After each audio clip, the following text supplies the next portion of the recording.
toutes et à tous. Eh bien, je suis ravie de vous retrouver en ce mercredi soir pour un nouveau Facebook Live. Je suis Marie-Claire Charrier, je suis relaxologue et praticienne EFT. Et le thème de ce soir, eh bien, c'est j'en ai déjà assez des rendez-vous médicaux et autres. Et m'occuper de mes émotions, là, n'est vraiment pas la priorité. Alors, sujet intéressant. Et j'ai envie de vous vous présenter ma vision des choses et puis vous verrez ce que vous en ferez. C'est simplement ma vision des choses et encore une fois, je ne détiens pas de vérité. Euh, voilà, c'est moi ce que j'ai pu expérimenter, c'est également ce que j'ai pu lire comme témoignage et c'est ce que j'ai pu lire également de professionnels, de cancérologues, de médecins traitants qui ont fait des études un petit peu sur leur patientèle et qui ont pu se rendre compte qu'effectivement, l'impact des émotions, en fait, sur le cancer. Donc, effectivement, quand on a un cancer, c'est d'abord le médical, c'est d'abord les traitements, c'est d'abord tous les examens divers et variés qui procurent des peurs supplémentaires. Donc, il y a déjà la peur liée à la maladie, la peur tout simplement de mourir, de ne pas guérir. Mais il y a aussi la peur des traitements, de comment on va réagir, la peur de devenir une loque, etc., etc. La liste est longue et de toute façon, rien que l'annonce était un choc énorme euh, qui provoque vraiment des émotions très fortes et les émotions, on sait qu'elles nous impactent fortement, qu'elles impactent aussi notre biochimie.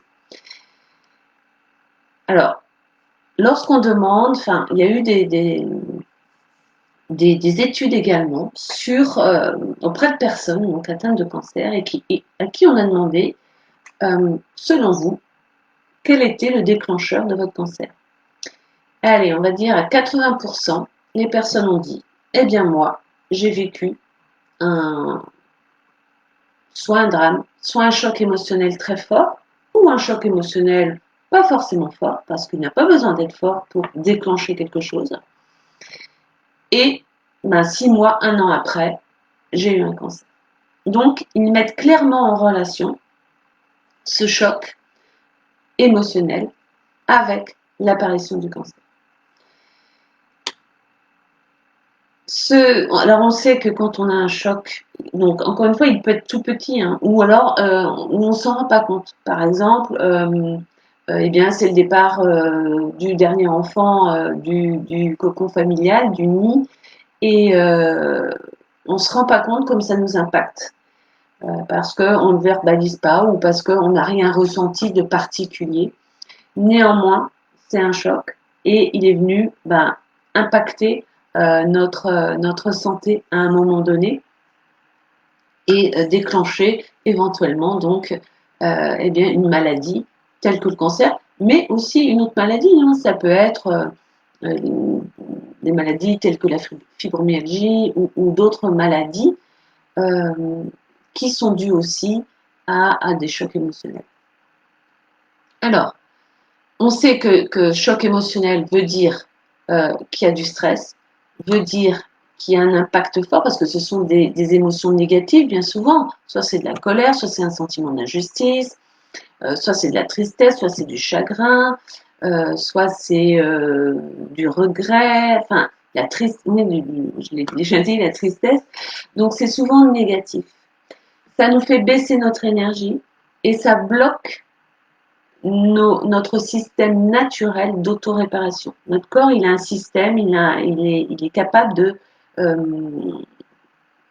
de s'auto-équilibrer. Il recherche toujours l'homéostasie parce qu'il ne peut bien fonctionner que lorsque tout est équilibré.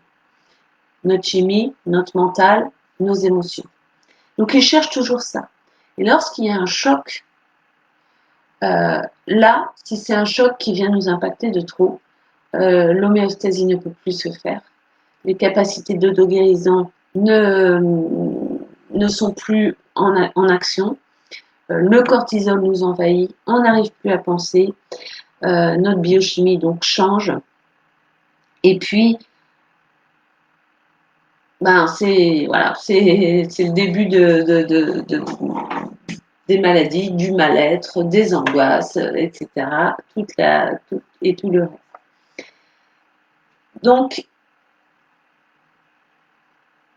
alors, bah, vous me direz, peut-être que vous dites, bah oui, mais tous les gens qui ont des chocs émotionnels, bah, ils n'ont pas forcément de cancer, et c'est vrai, ils n'ont pas forcément de cancer. Pourquoi? Parce que c'est pas, comme j'ai dit, les chocs émotionnels peuvent être simplement un déclencheur, mais pas la cause. C'est-à-dire que la cause, c'est vraiment peut-être, c'est la manière, c'est notre personnalité, c'est ce qu'on a vécu depuis l'enfance. C'est peut-être ce qu'on mange, notre alimentation, c'est peut-être des polluants, c'est peut-être des relations toxiques, c'est peut-être un métier qu'on n'aime pas. C'est une accumulation de choses et c'est également un certain type de personnalité. Donc, comme je l'ai déjà dit dans d'autres lives, par exemple, une personnalité qui a tendance à s'occuper d'abord des autres avant d'elle-même, qui a tendance à réprimer toutes ses émotions depuis l'enfance, donc à ne pas s'occuper de ses émotions, qui a tendance à se trouver impuissante, à être fataliste devant la vie et ce qui peut lui arriver dans la vie. Donc, le cancer, maladie multifactorielle, on le sait, donc le choc émotionnel vient simplement être la goutte d'eau qui fait déborder le vase par rapport à une personne qui a emmagasiné beaucoup de choses, qui a emmagasiné beaucoup de polluants, mais les polluants de toute nature. Hein. Du coup, ce choc final, on va dire, ce choc va déclencher une maladie grave. Et on comprend bien maintenant que si on ne soigne que l'organe qui est simplement un symptôme à un moment donné, c'est-à-dire que la maladie s'est focalisée sur un des organes. Si on traite que l'organe, donc par les traitements médicamenteux, et qu'on ne traite pas la cause, au final, on comprend que si je reste avec mon éponge émotionnelle là, et tous les chocs que j'ai eus dans la vie, toute ma manière de penser depuis que je suis petite, la cause, elle sera toujours là. Donc, si potentiellement j'ai un nouveau choc émotionnel ou quelque chose d'autre qui arrive dans ma vie, une autre maladie pourra se déclencher ou la même maladie pourra se déclencher. Si on ne traite pas la cause à un moment donné, ça risque de revenir. Donc, c'est pour ça que c'est important vraiment de s'occuper de ses émotions.